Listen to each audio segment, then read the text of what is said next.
The Mutual Broadcasting System presents The Mysterious Traveler, written, produced, and directed by Robert A. Arthur and David Kogan, and starring tonight two of radio's foremost actors, Mason Adams and Santos Ortega, in The Devil and the Deep Blue Sea. This is The Mysterious Traveler, inviting you to join me on another journey into the realm of the strange and the terrifying. I hope you will enjoy the trip, that it will thrill you a little and chill you a little. So settle back, get a good grip on your nerves, and be comfortable, if you can, as you hear the story I call The Devil and the Deep Blue Sea. Our story begins in that part of the Caribbean Sea known as the Great Bahama Bank, which lies north of Cuba. In the calm, sparkling sea are two ships, a British destroyer and a small schooner. The schooner is a derelict and barely afloat. There's great activity aboard the destroyer as its longboat returns from the schooner. A few moments later, Chief Petty Officer Warren reports to the captain of the destroyer. Yes, Warren? The schooner's American, sir. The Golden Queen out of Key West. We found one man aboard. He was unconscious. He's in sick bay receiving medical attention. Well, has he regained consciousness yet? No, sir. He's in bad shape. We found him lying in the hold of the schooner. The cabin and rigging were completely gone. Yes, well, evidently the schooner received the full force of that hurricane 10 days ago. Probably the other crew members were swept overboard. Yes, sir. I've a letter which might throw some light on the subject, sir. Is it a letter? Yes, sir. I found it clenched in the unconscious man's hand. Here you are, sir. Let me see. Written in pencil. The pages are dry now, but they seem to have been soaked with seawater. Yes, sir. It's a bit difficult to read. Let's see, it begins... It seems impossible that with the hurricane that is now sweeping over this ship, anyone will ever read these words that I am writing. The rigging and cabin are gone, and the ship is taking on water. As I lie here in the hold, I feel it can only be a matter of moments until the end. But if by some miracle this ship should survive, I leave this letter as a record of the cruise of the Golden Queen. It all began last December 5th when 4 companions and myself sailed out of Key West. All of us, Chuck Riker, Sam Morris, Pete Ross, Harry Martin, and myself, Bill Storm, had been in the Navy together during the war. We had all pooled our savings and bought the schooner Golden Queen. Our destination, Flamingo Cay, some 450 miles to the southeast of Key West. Our objective, to recover treasure from an English pirate ship reported sunk by a Spanish man-of-war at Flamingo Cay in 1632. As we reeled off mile after mile, the days were hot and bright, the nights a dark blue velvet with a sky full of stars, and a good breeze filled the high white spread of sails. As we sailed the same waters that countless treasure ships had sailed only a few centuries ago, there was a growing sense of excitement and anticipation aboard the Golden Queen. At dawn on the 6th day of our trip, our lookout sighted Flamingo Cay. Hey, there she is. 3 points to starboard. Bill, that is Flamingo Cay, isn't it? That's it, all right. Steady as she goes. Steady as she goes. Now, here, hold one end of this chart down. Sure, Bill. Now, here's Flamingo Cay, and here's Pirates Lagoon. Pirates Lagoon. Yeah. According to the log of the Spanish man-of-war, that's where the English pirate ship headed in, trying to escape the Spanish. Uh-huh. The pirate captain sailed across the entrance to the lagoon, and a hidden reef ripped the ship's bottom wide open. Sank with all hands in less than a minute. And with all its stolen treasure still aboard. Yep. If that 300-year-old log of the Spanish man-of-war is right, the pirate ship is on the bottom of that lagoon directly ahead. That lagoon is sort of big, isn't it? Yeah, it isn't going to be easy to locate the wreck. Steady as she goes! A few minutes later, the Golden Queen drove through the small opening in the jagged ring of reefs and slid into the calm, smooth water of the lagoon. The anchor chain clanked as the big hook splashed into the water and found bottom. We had arrived at our destination. That afternoon, we lowered a small boat and began the tedious job of rowing back and forth across the lagoon, peering down into the crystal clear water, looking for some indication of the wrecked pirate craft. Our eyes began to ache from the reflected sunlight as we scanned the bottom of the lagoon hour after hour. As one day of searching followed another, our spirits fell. It was on the 6th day that our luck changed. Hey, stop rowing. Bill, look. What? I don't see a thing. Now, keep looking at the bottom where I'm pointing. Well, it just looks like a large mass of coral covered with marine growth. Yeah, that's all it is. Yeah, but the marine growth. Can't you see the muzzle of a cannon sticking through? Hey, you may be right. It does look like the muzzle of a cannon. Do you think that marine-covered mass could be the... Sure, it's the pirate wreck. Sam, I think you found it. Chuck, drop a buoy to mark the spot. Right, Bill. Now let's get back to the Golden Queen and get the diving equipment ready. This may be it. An hour later, I was in the diving suit. Sam gave the helmet the 8th turn that fastened and locked it. The faceplate was slammed shut, and I could feel the air coming through my lines from the pump. I stepped onto the diving platform, and a moment later was descending into the clear, warm water. Fish of all colors darted about me as I was slowly lowered. My weighted boots struck bottom at 130 feet. Following the beam of light over my helmet, I peered into the wall of water around me. Suddenly, my heart began pounding with excitement. For less than 200 feet away was the large marine-covered mass of coral. I began to cautiously make my way toward it, keeping a careful eye out for sharks and morays which abounded in these waters. As I made my way closer, I could clearly see that the marine growth covered an old hulk. The ship lay on its side with a huge gaping hole in the broken hull. Scattered on the floor of the lagoon were ancient barnacle-encrusted cannon, guns, and timbers. Beyond a doubt, it was the wreck of the English pirate ship. I signaled on my line, and Sam sent down the explosives that were to be used to blast the hull. I wasted no time in planting the charges in the hull. It was just as I had finished that I heard his voice. So you've come for Captain Murdoch's treasure, eh? I whirled about, clumsily, instinctively. But I was alone. Then I heard it again. They've all come for my treasure. Cutthroats and cut purses, gulls and connies. And they've all left their skins. Again, I whirled about, seeking for that voice, but there was nothing at all. I could feel a scream welling up within me. As the voice spoke again, I gave 3 sharp tugs on my line. It was the emergency signal. You'll be back, laddie. But remember, it's Captain Murdoch you've got to deal with. Captain Murdoch!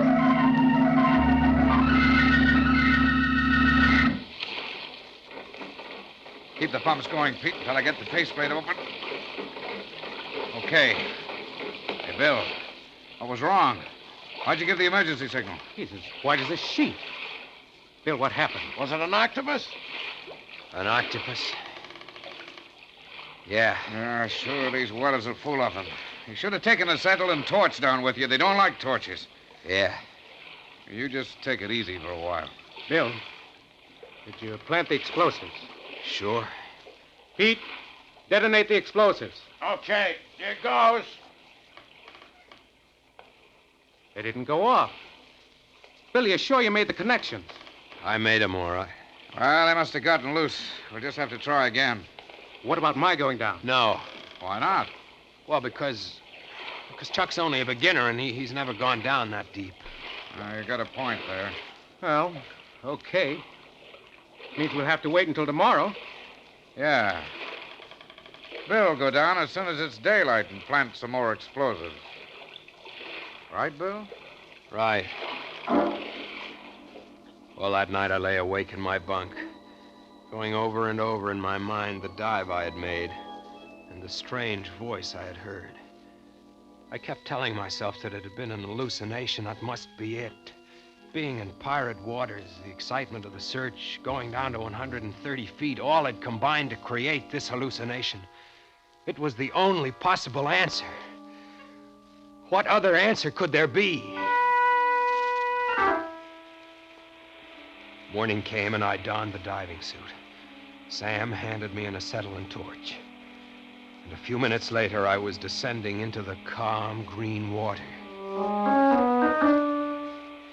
I touched bottom only a few feet from the wreck and signaled Sam to send down the explosives. As I waited, I found myself constantly turning in a circle, peering through my faceplate at the well of water which pressed in on me. The explosives were lowered to me, and I planted them in the hull. As I finished, I heard that voice once again. I have come back, have you? As he spoke, I could feel cold shivers running through my body, and I fought the impulse to give the emergency signal. Aye, that's the curse of treasure.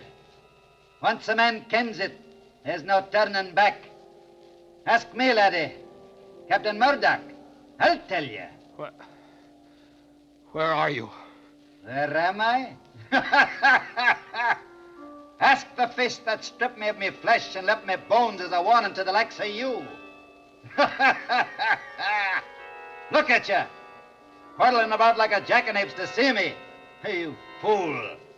Did you think the spirit of a man could be kenned? What do you want? For 3 centuries I've haunted this accursed wreck, waiting for the likes of you. And now you've come. I've treasure, laddie, such as you've never seen.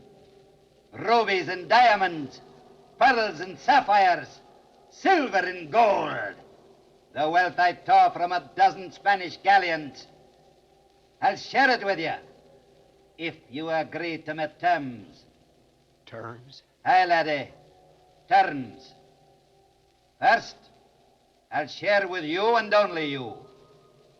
For the others, a dagger or the plank. A dagger? Or the plank? Aye. Many's the crew that's felt my steel when there's been treasure to share.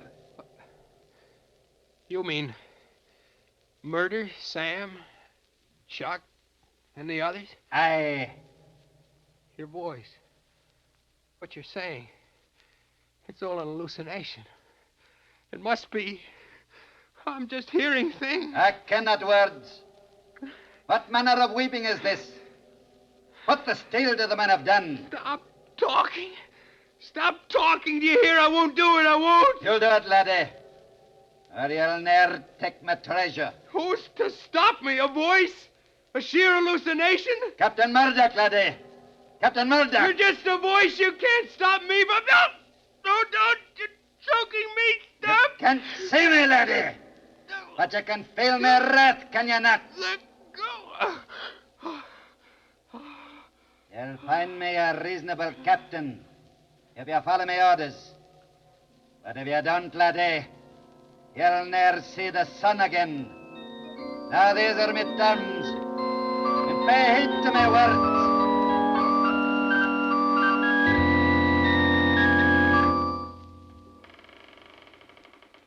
How is he, Sam? He's just coming to. All right, take it easy, Bill. Just lie where you are. What happened? Well, I signaled you while you were on the bottom, but you didn't answer, so we hauled you up, but fast. We didn't even stop for decompression stages. It made you pass out. I don't know. Maybe your airline got snarled in the wreck. Maybe. Did you plant the explosives? Yeah. All right. Pete, detonate it. Okay, hang on to something. That did it. Look at all those pieces of wood and dead fish coming up to the surface. Yeah. That explosion must have ripped the wreck wide open. Ought to be soft pickings from here on in. What do you say, Bill? Yeah. Soft pickings. All right, come on, boys. Let's get the diving equipment in A1 shape. Tomorrow's the big day. All that night I lay awake in my bunk, staring into the darkness, trying not to think of that voice. But there was no escaping it. I could hear his every word over and over, relentlessly pounding into my brain, till I could no longer think for myself. As I donned the diving suit shortly after dawn, I could see Sam and the others eyeing me curiously as they helped me on with my equipment. 15 minutes later, I was on the bottom, making my way towards the wreck. The stern portion of the hulk had been blown into hundreds of fragments, and the floor of the lagoon was littered with old firearms, metal armor, broken gun flints, and cannonballs. As I picked my way through the debris, he spoke. Come for the treasure, eh, laddie? Now that you and me are partners, you're welcome to it. And what a treasure it is. Where is it?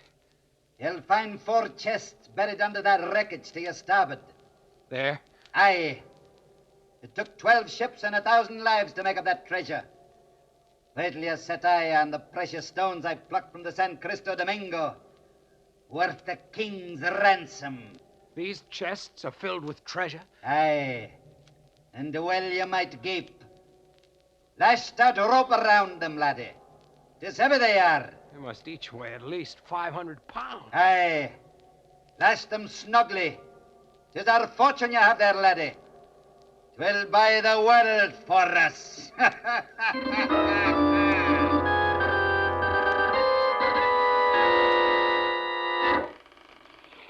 All right, hold still, will you, Bill? I'm trying to get your helmet off. There. Look at it, boy. 4 chests, Bill, filled to the brim with jewels and gold. Just look at it. Sam, how much do you think it's worth? Oh, 5 million, maybe 10, even 20. Who knows? Look at this diamond. Why, it's the size of an egg. There's no telling what it's worth. Some of the other diamonds are almost as big. Boy, we really hit the jackpot. Why, Bill, what's wrong? You haven't said a thing. I guess I'm tired. Help me out of this suit. Why, sure. Give me a hand, boys. This is the guy who did it for us. He sure did. I don't mind helping you, but this is hardly the kind of work for millionaires. Now you're talking, Pete. And, boy, just as soon as we get Bill out of this diving suit, we'll weigh anchor for Key West. Swell, I gotta... No. What do you mean, no? Let's stick around so that I can make another dive tomorrow. I may have overlooked a couple of chests. Well, that's hardly likely. Oh, you've done enough diving, Bill. I don't mind telling you that you've had us all worried these past couple of days. Yeah. You've been acting kind of strange. Nothing wrong with him that $1 million won't cure. The sun's already setting. We'll leave tomorrow. Okay. I guess another night here can't make much difference. We'll weigh anchor at dawn. Now let's get these 4 chests below. That night I lay in my bunk, waiting, watching. As first Sam, then Pete, then Harry fell asleep. I slipped quietly out of my bunk, crossed the cabin, and stepped out on deck. A full moon shone down on the Golden Queen, and I could see Chuck, who was on watch, standing near the wheel, smoking. As I approached, he turned and saw me. Hello, Bill. Couldn't sleep, huh? No, What about the others? they're sleeping. Don't see how they can do it. I'm so excited I couldn't. All I can think of is the treasure and what I'm going to do with my share. Yeah. Hey, what's the matter with you? Don't sound very enthused. I guess I'm just tired. Those dives you made must have taken a lot out of you. Yeah. They did. Is that a ship out there? Where? There, 3 points to starboard. I'm looking, but I don't see any. I caught him as he dropped, and I carefully eased his body over the rail and let go. He hit the water with only a small splash and was gone. When dawn came, the others had followed. I was alone on the Golden Queen. Alone? No, that isn't quite correct. He was aboard. I couldn't see him, but he was with me all right. With his assistance, I weighed anchor. A half hour later, using the auxiliary engine, the Golden Queen slipped through the opening in the lagoon and out to sea. For a day and a night, I stood at the wheel, and when I was exhausted, he took over. It was on the 4th day that the hurricane caught me. Within the first hour, it swept the rigging and cabin overboard and left me helpless. Mountainous waves, one after another, are breaking over the Golden Queen. And only a miracle can save me. If I go down, as surely I must, at least he'll go with me. I realize now, too late, that... The letter ends at this point. What do you make of it, sir? Make of it? Well, it's obviously the letter of an insane mind. Bill Storm, the unconscious man that you found aboard the derelict, became demented when his 4 companions were swept overboard during the hurricane. And, as a result, wrote this fantastic letter. Sir, while searching through Storm's pockets for the identification, I found these. 3 coins. Yes, sir. If you scrape the brown crust off him, you'll see they're gold pieces. I say, look here. These coins are hundreds of years old. Yes, sir. Then that part of the letter about recovering sunken treasure might possibly have been true. Did you find any chests aboard the derelict? No, sir. It was swept as clean as a whistle. Well, perhaps it wasn't only the loss of his 4 companions, but the loss of the treasure as well that sent Storm out of his mind. Yes. Sir, do you think there might have been anything to do with this Captain Murdoch he mentions in the letter? Certainly not. Don't be ridiculous. I'm amazed at you, Warren. Next, you'll be telling me that you believe in ghosts. Oh, sorry, sir. Come along to the sick bay. We'll see if Storm has regained consciousness yet.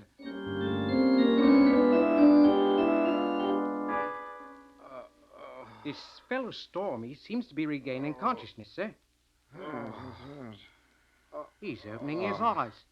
Can't make out where he is. All right now, Storm. Just lie quietly. Don't try to speak. You're quite safe now. You're aboard a British destroyer. The doctor says you're going to be all right. He's trying to say something, sir. No, don't try to speak, Storm. Just lie quietly and take treasure. What was that? He was asking you, sir, about the treasure. Oh, yes, the treasure. Well, I'll get to that, Storm, in just a moment. But the main thing to remember is that it's a miracle that you survived. You know, I read that fantastic letter you wrote, and I can only attribute it to the shock and grief of losing your shipmates in the hurricane. Never read such utter claptrap. Pirate ghosts, indeed. As for the treasure, I'm sorry to say that the hurricane swept your schooner clean. All that Chief Warren found were these 3 gold coins. The rest, I'm afraid, is gone. Gone? Yes, my good man, swept overboard. Swept overboard? Why, you, sniveling, perfumed, white-bellied girl. Do you think the likes of you can keep my treasure from me? Ask the others that tried it. Black Irish, Billy Bones, the Frenchman, Captain Bull. They felt my steel and left their bones to bleach in the sun. Bring me my chest, or I'll rip your tongue out and hang you to the highest yardarm. As sure as my name is Captain Murdoch. My good man, go with me. You're out of your mind. Warren, help! Steal Captain Murdoch's treasure, would you? Let's see out of the world, laddie boy. As I did the other. Help! You'll never keep Murdoch's treasure. No, you struggling laddie. You're done for.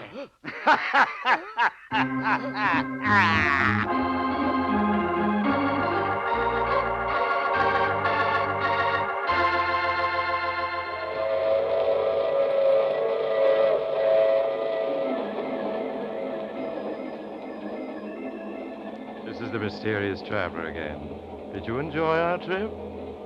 Or was the captain of the British destroyer choked to death? Oh, no, he was saved. But he's never been the same since. As for poor old Bill Storm, well, he's now safely under lock and key. He still speaks in 17th century English and insists he's Captain Murdoch. And now and then, he buttonholes one of his attendants and whispers of fabulous loot to be won on the high seas through piracy. But so far, he's been unable to muster up a crew. That reminds me of next week's story, The Accusing Corpse. It's about a murderer who discovered that the dead sometimes arise from the grave to... Oh, you have to get off here. I'm sorry. But I'm sure we'll meet again. I take this same train every week at this same time.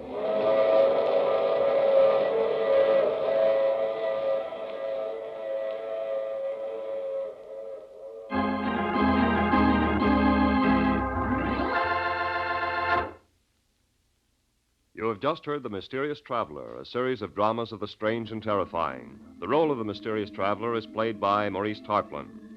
Frank McCarthy speaking. This program came from New York. This is the Mutual Broadcasting System.